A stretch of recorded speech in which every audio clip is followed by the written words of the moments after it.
that SK is going to take this one. Makes sense. It's the first seed versus a team that had to make its way through LCQ. The SK fan base is hungry. They've been starving, but tell you what, the Italians turn up in numbers. It's quite a mosh pit down there in the arena, with both fan clubs arrayed on either side of the stage. Expect it to get loud in here, but for now, a hush in the room as we jump into our first draft. Here on Pinhole Punt, Hank being banned away is no surprise to us. We see Otis Crow and Mina targeted by Reply Totem. Ali and Meeple round out the bans for SK. Well, first in for SK. Looking to maybe pick up like a Ruffs here as a good starting hand. We go with Byron, which smells like it could be combined with something tankier as we go forwards. Ollie might be that brawler to be able to combine with. Brawlers like Buster are quite rife with Reply Totem. Mo as well, who I've been getting warmer towards as the time has gone in this event. So looking out for brawlers along those kind of lines, really. You mentioned Mo, and we all didn't really love the brawler in the last few days. It did have some great showings though, and of course, he can start the bushes, he can go in aggressively on ball. He definitely makes sense. We also would have Ruff still open, like the brawler on a map like this one. You were right with the Mo immediately picked up here by Reply Totem. Now maybe they're going to pair it with some heals as well. This Mo is a classic Dre's draft, by the way. He always wants to bring Mo into Reply Totem's team compositions. And rounding this out with Jaeyoung gives you a really solid core. Mo, very potent side laner, and it has that playmaking potential sometimes to score goals on his own out of absolutely nowhere, but can suffer in the neutral game, at that mid-range, somewhere where Squeak really tends to shine. Yeah, there's going to be that Ollie pairing. That's dangerous with that Byron. Squeak for control, and it really has been a shining star. Who can forget that moment where Yoshi secured it in a 1 versus 2? Beautiful plays from him. I hope he's on it. But back to Reply Totem. They've got to have an answer for this Ollie.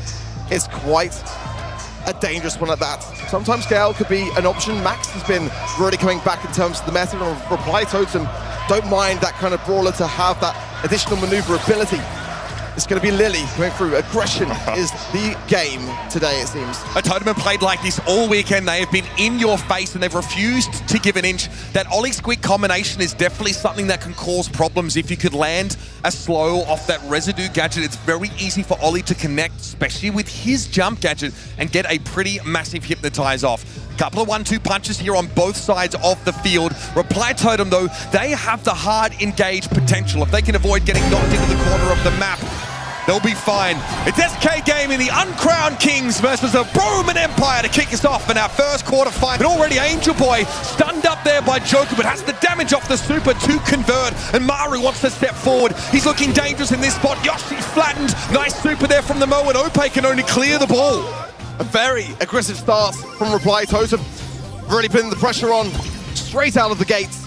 Joker does have the hypnosis to hand, so that could help, certainly so, on defense. His gadget is probably cooled down now. Also, Angel Boy, though, in the realm, lurking forward. He is really in a great spot.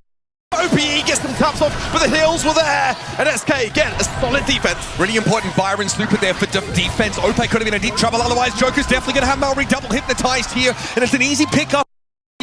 Finally, SK Gaming take their first step past the halfway mark on this map, and now they'll look to settle in. This composition is designed to choke Reply Totem out of the game, but there are many ways to break such a pincer. Angel Boy's going to be able to step forward in the Shadow Realm now and look to pressure on the Joker, but he's stunned up immediately. Tries for a super, it's not enough. Maru dropping low, and Maru does have super, but he's nowhere near close enough in health to be able to make use of it. Maru got to be caught in the hypnotize, and now SK get on the offense. A nice hill from OPE to Joker. It should be enough to be able to walk this one through. It's going to be a goal for SK Gaming. There it is, SK become a torrent on Reply Totem as soon as they get on the front foot. The damage is undeniable. Here's Maru coming forward, but he was quite low, and Yoshi's able to fend him off himself. Big hypnotize, that is disgusting! Joker waves the pocket watch in the face of Reply Totem. They've got no choice but to succumb. Very bold from SK. They were put under immediate pressure. They didn't falter to it. They stayed firm in the defense, came back with an incredibly strong offense. What a way to secure that final goal. They've got to be feeling very, very good about that first game. It's down now to Reply Totem to up theirs. Important interaction here is Joker being able to catch Angel Boy with his eyes on me gadget, being able to hypnotize the Lily as she tries to step forward. It's a big part of shutting down Reply Totem's game plan, which is not exactly subtle, but it is effective. Here's Yoshi, that's a residue gadget there, creating a slowing field, denying any further advance from a Reply Totem. Edgeworth's going in now into the round, but he'll come out on low HP. Can't afford to go too heavily onto the aggressive. Maru, though, popping some additional speed coming through. Maru pushed back on that right-hand side, but he has got super. He can go in at just the right time, but Edgeworth's clearing house so far. Joker's low, he'll fall. It's a 1 versus 3 and a straightforward goal for Reply Totem. The problem for Yoshi is that he doesn't really have the damage output to deal with Lily if she's able to close the gap on the Squeak quickly. There again, once more, it's going to be a flourish used by Angel Boy. Hypercharge being popped here. Ope trying to get forward, does pop his super, dumps it on himself instead. Angel Boy's going to emerge, and that was great timing from Yoshi, but he doesn't have the damage! Goal! Reply Totem! We've got an even Brawl Ball game on our hands! Exactly what we expected. And exactly what we wanted. One game to decide the first set, and both teams showing massive signs of promise. They've already come prepared. Let's see, will it be Angel with the aggressiveness of that Lily pick? Will it be Joker with the hypnosis as a push through as OP is keeping that support rolling? Maru comes in though, gets some good damage. Joker forced away, has to use his super on defense. Yeah, it's quite a big expenditure of resource for Joker, but he can't afford to drop there to Maru. SK Gaming are in a commanding position, but they still need to finish the job. Angel Boy's going to drop there. Joker does have the damage to clean him up, and Maru's far too low. Slow and steady wins the race for SK Gaming, but Maru's able to clear the ball and buy Totem some time. Fantastic. That was a really tough position for Reply Totem to keep the ice in their veins. Maru did fantastic work there. Joker, though, going in. He wants to get this ball passed through from OP, and he's found it. Oh, what a gadget! It is Angel Boy as Joker finds it. It's like he's done this hundreds of times before. Before he receives the ball, hits that hypnotized gadget on the Angel Boy so he cannot defend. Ope will fall, but it's going to be a trade. Angel Boy goes deep and is punished as a result. Joker wants to come forward. Forces the gadget out of Maori. SK happy enough here to establish map control. Yeah, Joker thought better of that weekend warrior on the Jae-Young, and I fully agree. It's devastating. Now, though hypnotized, he should be easy pickings, but survives on nonetheless. He's got the heals now as well to support Angel Boy as he comes out of this realm. OP is getting some taps, but Angel Boy is going straight for the jugular. Finds OP to support Yoshi in a 1 versus 3. No damage! Now Joker, no hypnotized, off the line! Can he still go? Maru gets the drill! It's in! This is as close as it gets, folks. Next goal decides the set. Reply Totem give as good as they get, but Angel Boy's hypercharge, while instrumental in their previous goal, is now on cooldown. Maru's going to be forced back. Ope, big damage, and a super connecting onto the Mo means that Maru is 1 shot away from being down, and he knows his juice is cooked. Here comes Angel Boy though. Joker comes forward, hypercharge super, big hypnotize, and an easy walk-in. Unreal! SK Gaming hit him right where it hurts. The deck is stacked, and it's always a Joker on top.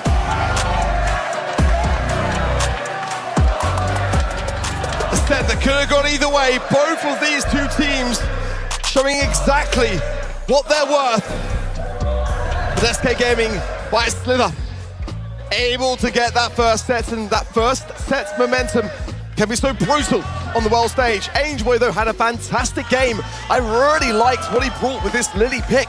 9 takedowns, 384 DPS, as well as a goal. Maru with 2 himself, but Joker with all 4. That's what Ollie brings to Brawl Ball. And you can see just how important it is for Joker to cleverly time his gadgets. Having that hypnotize on tap, all you have to do is hit your opponent with a main attack is so important to render them unable to defend. This was, of course, a massive double hypnotize that allows for a goal early on in the set. But Reply Totem wise up. Angel Boy says, Karma, we got this. And honestly, these hypercharges from Lily made it impossible to help whoever gets dragged into the Shadow Realm. So even though you have this Byron to heal your tank, Joker can't get any help when he is in that realm. But this is amazing. Look at this dash forward. Maori got caught by the edge of that hypnotize. Just the tiniest pixel was the difference between him being able to defend and letting the ball slip through. And both times with that double hypnotize, Joker's HP was like 2,000, I think at one time 3,000. With two people there, he's going down. There's no doubt about it. Unless he lands that connection, it's not going to be a goal. So really fantastic work by SK to get the maximum value from it. But a fresh draft coming through shortly as we go in to Hot Zone then. Fantastic stuff so far. Open Business will be the map. And certainly, this is one that Reply Totem can capitalize on. I feel like the draft was very good in that last set, but this one, it's got to be better. For me, it felt like just a small difference in execution was what cost Reply Totem. At this level, these Dre's drafts have been very, very solid. But he's going up against the combined brain power of Pedro, Ope, and Joker when it comes to the drafts, right? Those three really like to put their heads together to come up with the answer. But you're right, Open Business does feel like a map that is heavily draft dependent. Execution is going to matter, but much of the game is going to be decided right here. Ruffs, Juju, Crow Band, as well as the Mina, the Hank, and the Finks. It's going to leave open brawlers like Lou, brawlers like Pam, especially for me, I think can have a fantastic time on this map. SK Gaming have got that first pick as well, so they've got a chance to play it safe or really commit in this opening hand. For me, I think Pam would be a solid shout, but Wall Break can then deflate what her healing station brings. Lou has dropped off, but I still remain unsure as to why. I think Pam, yeah, makes a ton of sense. Healing on a game mode like this is going to go a long, long way. We've seen Lou already from Ope this weekend. It was on Dueling Beetles. So SK are one of those few teams that still want to try and bring that brawler in. I'd highlight Maru's Draco is something to be feared, and they're going to snap the Lou away themselves. Reply Totem know they can make great use of it and don't want to allow both Pam and Lou into the hands of SK Gaming. Cordelius here, I like this a lot. This is an Angel Boy special. 74% win rate for him with this brawler in the lead up when Totem didn't have the best scrim record. Honestly, it was pretty scrappy from them. But this was definitely an outlier where they were able to find success far more often than not. We know what Reply Totem can do with Cordelius in this kind of game mode. It could be preemptive as well of a potential Kaze on the side of SK Gaming, just to get that one out of the way. Meeple going to come in. Yeah, I was expecting to see a lot more of Meeple, honestly, in the World Finals. It's really quite dangerous with that gadget to be able to just box in your opposition, often combined with the Hank, but again, we saw it not work out for Team Heretics time and time again with that idea and banned out here. I'm glad that SK are going to be deviating away from that concept. Yeah, so with no Hank available, you may not even opt for something that can really punish opponents caught inside mansions of Meeple, but throwers are always an option in that regard. You banned out the Juju and you go for the Kaze instead. This is a pretty sick draft from SK Gaming. A lot of sustain being offered up by the Pam, and also the Scrap Sucker here could be very, very important, especially on someone like Lou, who naturally needs to be able to keep firing to stack up those slow debuff stacks. Reply Totem now have to ask themselves if they have enough to deal with the Kaze, if the Cordelius is going to be sufficient, if they can look elsewhere. Because obviously, they have Lou, who has decent mid to long range. They might look for some extra durability, though. I mean, Meg's an option. Buster is going to be the answer they come up with. I was feeling Meg as well, actually, to be completely honest, but I love the boldness of SK Gaming picking the Kaze regardless of the Cordelius. I distinctly remember at L3Q, you know, when things were really going a sour way for Reply Totem, Angel Boy getting on Cordelius in Hot Zone is what brought things back when things were escalating out of control against Team Electros. So let's see. I really do like it as a pick. I know that Reply Totem are competent with it, but can they shut down Kaze? It's likely to be Joker on it. He's one of the best in the world on that brawler, in my opinion. So we got through the drafts. Feels like SK Gaming are well positioned, but one mistake can cost you everything at this level. Maru with the montage already is going to be able to clear the way. Ope cannot fire into that super ability. And Yoshi here hasn't had a lot to shoot at so far. He's very mindful of not giving Angel Boy 3 supercharge by stepping into that ring. OP being really cautious and not hitting any shots. What a fan storm from Joki. He's going to leave Angel Boy susceptible to going down, and he does. Maori as well, victim of it. Another montage from Maori going in with a hypercharge already just to be able to claim back position power. But Yoshi's going to be healed up as well as OP once Reply Totem join this mid. Joker needs to deal with Maru himself. Montage is very effective against both Pam and Meeple. So Maru can essentially shut both of them down 1 versus 2 with that super available. Stall on Joker here to get the Buster out of the game and pave the way for OP and Yoshi. But SK have a good lead. OP's been able to cycle onto the point because of that sustain of the healing turret. But again, Yoshi has to respect what Maru can do. Nice follow-up shot though. Angel Boy can't really touch onto the point, but Yoshi's happy to test the waters, jump into the ice rink and slide straight across. Reply Totem, fighting well, but can't spend any time on the point.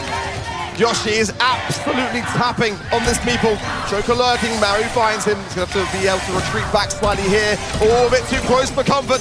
And Maru punishes the action. Another montage will allow Maori to push himself forward as well. And Angel Boy, full HP. He's waiting to get someone into the realm. Joker has to run it back. He's going to go after Maru yet again. He needs to get rid of this Buster. Now with that Pam Hypercharge in play, that's a lot of shielding to work with. Joker has the Cycler gadget to dive into the montage Hypercharge, but he does finally get the better of Maru. And all the while, SK have been rotating Ope and Yoshi onto the point. When one gets low, the other one steps up and keeps capturing. Reply Totem can't deal with this oppressive level of map control. They've finally broken through, and there's a Hypercharge super for Mori. That's going to slow Ope up, but Joker makes short work of Angel Boy with a Hypercharge Kaze. Reply Totem have to respect SK Gaming. They are bleeding out, falling further and further behind. They have to make a play, and now's the time. Angel Boy might be able to make something of this. Joker just goes a little bit preemptively there and gets punished.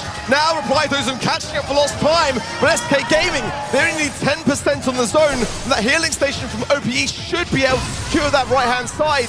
Joker's lurking forwards. He needs to make a winning push for his team here. Be aggressive in that regard.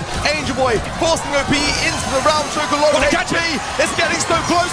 95% apiece. Yoshi versus Maru. It's Maru that gets it by